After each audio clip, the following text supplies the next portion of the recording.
Paz y bien, querido hermano y hermana en Cristo. Vamos a escuchar el Evangelio de este domingo 25 de julio. Está tomado de San Juan, capítulo 6, versículos del 1 al 15. En aquel tiempo Jesús se fue a la otra orilla del mar de Galilea, o lago de Tiberíades. Lo seguía mucha gente, porque habían visto las señales milagrosas que hacía curando a los enfermos. Jesús subió al monte y se sentó allí con sus discípulos. Estaba cerca la Pascua, festividad de los judíos. Viendo Jesús que mucha gente lo seguía, le dijo a Felipe: ¿Cómo compraremos pan para que coman estos? Le hizo esta pregunta para ponerlo a prueba, pues él bien sabía lo que iba a hacer. Felipe le respondió: Ni 200 denarios bastaría para que a cada uno le tocara un pedazo de pan. Otro de sus discípulos, Andrés, el hermano de Simón Pedro, le dijo: Aquí hay un muchacho que trae 5 panes de cebada y 2 pescados, pero ¿qué es eso para tanta gente? Jesús le respondió: Díganle a la gente que se siente. En aquel lugar había mucha hierba, todos pues se sentaron ahí, y tan solo los hombres eran unos 5,000. Enseguida tomó Jesús los panes, y después de dar gracias a Dios, se los fue repartiendo a los que se habían sentado a comer. Igualmente les fue dando de los pescados todo lo que quisieron. Después de que todos se saciaron, dijo a sus discípulos: Recojan los pedazos sobrantes para que no se desperdicien. Los recogieron y con los pedazos que sobraron de los 5 panes llenaron 12 canastos. Entonces la gente, al ver la señal milagrosa que Jesús había hecho, decía: Este es en verdad el profeta que había de venir al mundo. Pero Jesús, sabiendo que iban a llevárselo para proclamarlo rey, se retiró de nuevo a la montaña él solo. Palabra del Señor, gloria a ti, Señor Jesús.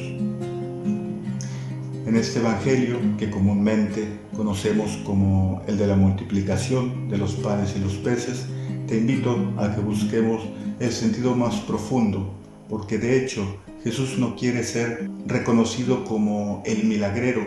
De hecho, al final del Evangelio, viendo que la multitud no había entendido el mensaje profundo, dice que Jesús se retiró a la montaña él solo. Entonces, ¿cuál es ese mensaje profundo? El primer punto es que Jesús es el verdadero liberador y nos viene a invitar a cumplir un nuevo éxodo, una nueva liberación en nuestra vida. ¿Liberación de qué? De la antigua forma de pensar, del egoísmo, de los ídolos, de la lógica del mundo que tanto se ha metido tantas veces en nuestra vida, en nuestra mente y en nuestro corazón, y nos impide ver la necesidad de los hermanos y nos impide también tomar parte activa en la solución del problema, por ejemplo, del hambre, como se nos habla en este Evangelio.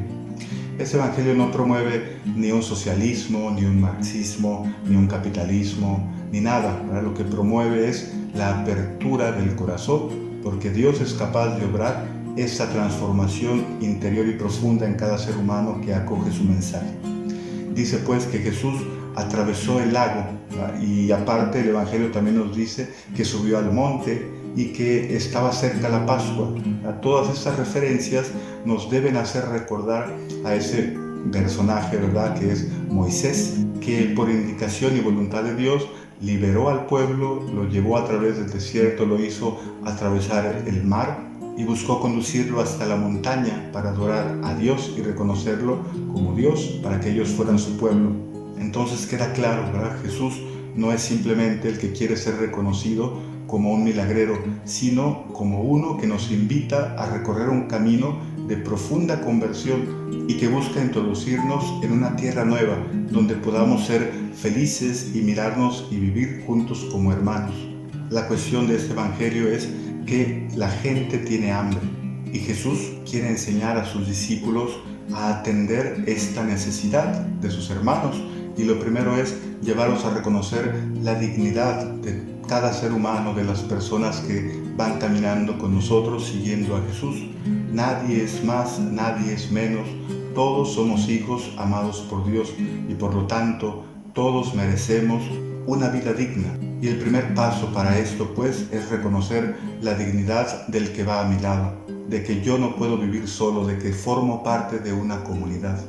Ante el deseo de Jesús de saciar a esta multitud, pues sale a relucir, ¿verdad?, la manera de pensar de los discípulos, que es todavía la manera antigua de pensar, es decir, pensar que todo se soluciona comprando y vendiendo, ¿verdad?, sin implicarse activamente, sin involucrarse cada uno. La lógica del compartir no se ha apoderado todavía del corazón de los que van siguiendo a Jesús, ¿verdad?, de los más cercanos, que son los discípulos. O buscan saciar comprando pan, es decir, pidiendo a todos, haciendo una cooperación para saciar el hambre momentánea, o también sugieren eso de que, pues, que cada uno vaya a comprar, ¿verdad?, es decir, que cada uno se las arregle como pueda. Nosotros, como iglesia, como hijos de Dios, no podemos hacer eso. No estamos llamados a dar simplemente limosna o a pensar, pues, que cada quien se las arregle, yo ya tengo mis problemas.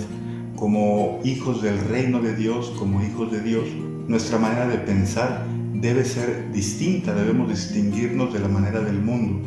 Y la actitud que Jesús quiere que aprendamos es la de este joven, la de este niño, que no se adueña de lo que tiene, sino que lo ofrece, lo pone ahí delante de todos para que sea compartido. Él pone lo suyo, ¿verdad?, y lo hace confiando en que Dios, que es el dueño de todo, pues Él sabrá qué hacer. Los bienes son suyos, yo no me adueño de nada, es Él el responsable de que ocurra el milagro de la saciedad. Entonces, creo que eso es lo que Jesús nos pide, ¿verdad?, imitar la actitud de este joven, y para ello debemos de liberar el corazón, debemos de cumplir este éxodo, salir de la antigua manera de pensar y comenzar a ser como los pequeños hijos de Dios, que confían en la bondad y en el poder de Dios activamente, ofreciendo lo que Dios ha puesto en sus manos, conscientes de que todo lo que tenemos es de Dios. Yo no soy el dueño de nada, he venido a este mundo sin poseer nada y de igual manera me iré de él. Jesús subraya la intervención divina cuando hace la oración, ¿verdad?, el gesto de agradecer a Dios por estos bienes. Fíjense qué tan importante es el pequeño gesto que también nosotros como cristianos estamos llamados a hacer cuando tomamos los alimentos, ¿verdad?, de dar gracias a Dios por ellos. Si bien me han costado fatiga y sudor, estoy consciente de que en realidad todo le pertenece a Dios y todo lo recibo de sus manos. Ese pequeño gesto que soy llamado a hacer en familia o estando solo también reconoce esta verdad fundamental que no debe faltar en mi vida de fe.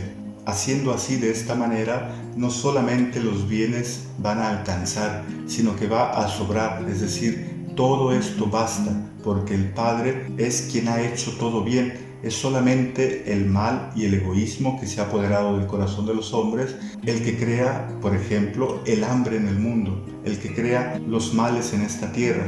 El corazón del hombre que solo busca poseer y acumular, creyendo que así va a asegurar su vida, es lo que provoca tantos males en el mundo.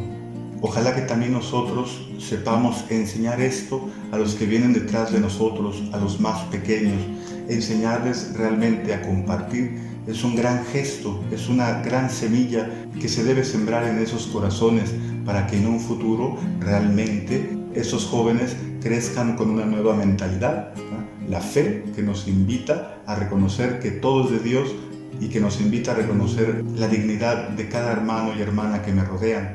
Pero recordemos, ¿verdad?, no se trata solamente de enseñar buenos modales o de ser corteses, sino que se trata de vivir un camino de conversión para que yo persevere en esta manera de vivir nueva, sostenido por el Espíritu de Dios, que de otra manera no será nunca posible, porque el corazón del hombre tendrá siempre esa tendencia al egoísmo, a mirar solamente hacia sí, a desconocer la dignidad de los demás, a desconocer también que Dios es el dueño de todo y que solo a Él le pertenece todo.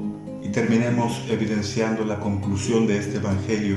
Jesús no quiere ser reconocido como un milagrero, sino que quiere que entendamos el mensaje de que debemos dejarnos conducir por Él hacia la nueva tierra, de que debemos ser como este niño que confía en su Padre, que es dueño de todo, que debemos reconocer la dignidad de cada hermano y que solamente esto nos hará encontrar tanto la paz y la felicidad interior y nos guiará a la creación de un mundo nuevo.